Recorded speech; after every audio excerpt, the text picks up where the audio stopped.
Hey everyone, this is Chris with Elite, and today I have with me Eric Babcock from Home Inspects. Now, we're doing this four-part series on the team members of a buyer's real estate transaction. But there's a caveat to that. When it comes to the home inspector, a seller can also use them too, and we'll get to that in a minute. Eric, thank you for joining me today. Good morning, Chris. How are you? I'm doing fine. Thanks again. And I wanted to bring you on because you and I have worked together many times over the past, I guess, 10 years, and you're one of my absolute favorite home inspectors. And Eric, can you speak just a moment to the fact that both a buyer and a seller can use your service as a home inspector? Sure, Chris. Well, I mean, typically a home inspection has been for buyers when they're buying a house, they want to know what they're getting. And most buyers do get a home inspection as they should. And the home inspection is also available to sellers. A lot of sellers don't know this, but a home inspection for a seller can help them prepare their house for sale, minimize objections, hopefully getting more money for their house and maybe selling it a little bit faster. So, knowledge is power. And if a seller knows what they're selling, that might help them. So they should talk to the realtor and see if having an inspection on the house they're selling would, benefit them. And it often does. So sellers should know that a home inspection could benefit them as well as a buyer. But typically it's done for the buyers mostly. Yeah, I totally agree with that. But the funny thing is, I've recommended that sellers use a home inspector so many times, but oftentimes they don't. And they have no idea, like you said, what's going on in the crawl space or maybe what's going on in the attic because they rarely go up there. Now, the ones that have taken me up on it have been very glad that they did because, like you said, now they know what they're probably going to see on a buyer's inspection and they can get a jump on it and take care of it. Well, that's really good. Any funny stories that you want to share with us? Maybe about a home inspection that threw you off guard or something like that? Um, there's been a couple times when I've opened up a closet door and seen something like an animal that's been stuffed or something, or a costume, a scary costume. The crawl spaces have some surprises sometimes. I've seen a possum in there, lots of dead animals. I even saw some bones that were very large and kind of concerning looking. And I got out of there after I took some pictures. Um, but usually it's probably 90% repetition and then maybe 10%, oh my gosh, what's this? You Yeah. know, That's interesting. yeah. That's funny.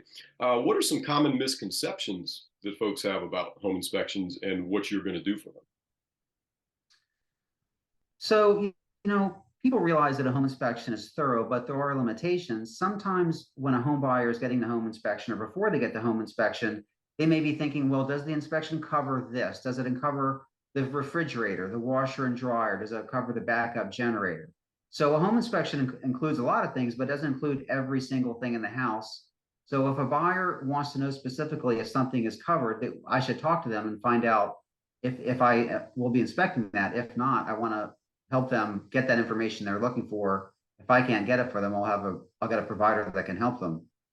But common misconceptions are things that may be that are not included that they thought were included. Examples would be refrigerator, washer, dryer. Those things not inspected. A backup generator is not inspected. Environmental contamination of air, water, or soil. Now, these things can be inspected, but they're beyond the scope of a licensed home inspection. So buyers can get information on these things, but they may not be part of the state home inspection. So just as long as buyers are aware that what they want to get inspected is getting inspected. And if they're not sure, they should just ask me or ask their home inspector and clarify it. So there's no surprises. So they're not at the end of the inspection, they're like, well, what about this? We want to know about this, like the well or the septic system. Those are things that are not, that's a very important thing. Well and septic is not part of a home inspection. Or the And that, termite? or termite. And so these are things that you as a realtor, and realtors are working with the buyers to make sure that these things are getting inspected.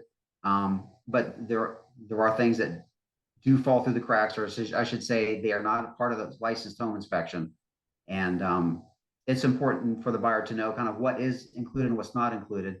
And that's why before every inspection, I send my inspection agreement. It's called a pre-inspection agreement. It's our contract. I send it to my client. They have an opportunity to read it before they sign it, before the home inspection, so they know exactly what's included. So there's no surprises and there's full disclosure. Absolutely. And one good thing in the last year's real estate market, we were seeing home inspections being waived. We're not seeing that as much this year, and it's not a good idea to waive a home inspection because if you were a buyer, you were basically buying blind. And Right. so I don't ever advocate waiving a home inspection. There are ways you can work it in the contract so that it's less Right. stressful for the seller, but the buyer needs to know what they're buying. So Eric, listen, I really appreciate you joining me today. And I'm going to have your contact information at the end of the video. So if anybody would like to get in touch with you and line up a home inspection, either on the seller side or the buy side, they'll be able to do so. So thanks again for joining me.